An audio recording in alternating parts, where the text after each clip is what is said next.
Na tukiangazia mengine ni kwamba familia moja kutoka kijiji cha Mwea, kaunti ya Kirinyaga, sasa inataka asasi za usalama kuisaidia kumpata jamaa yao aliyetoweka mwezi uliopita kwa njia tatanishi. John Kinyua Murango alikuwa akiendesha shughuli za kuhubiri katika kaunti ya Marsabit kabla ya kutoweka ghafla. Na kama anavyoarifu mwanahabari wetu Laura Otieno, familia hiyo sasa inadai mhubiri huyo alikuwa ameripoti kuhofia maisha yake. Katika kanisa la SDA Ngurubaini, kaunti ya Kirinyaga, ibada inaendelea huku sala za leo zikiwa kuhusu usalama wa John Kinyua Murango. Kinyua mwenye umri wa miaka 44 aliondoka nyumbani mwezi Machi sio tu kutafuta riziki bali pia kueneza Injili.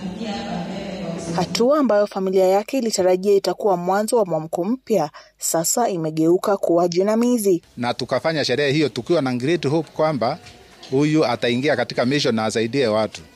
Lakini sasa tumeshikwa na futaa kuona ya kwamba ameshikwa tena nyara, hayuko kazini tena, na kwa hivyo ni huzuni mwingi zaidi. Amekuwa kwa masomo na alimaliza last year na tukafanya graduation on November ikiisha.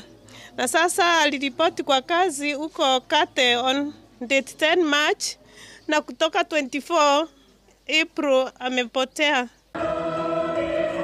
Jamaa zake wanadai kuwa Murango alikuwa akihofia maisha yake ila hakueleza bayana kiini cha vitisho hivyo.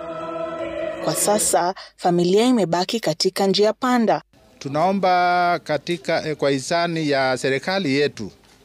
Maana tunafanya maombi kama sisi washiriki, lakini serikali maana ina mkono mrefu.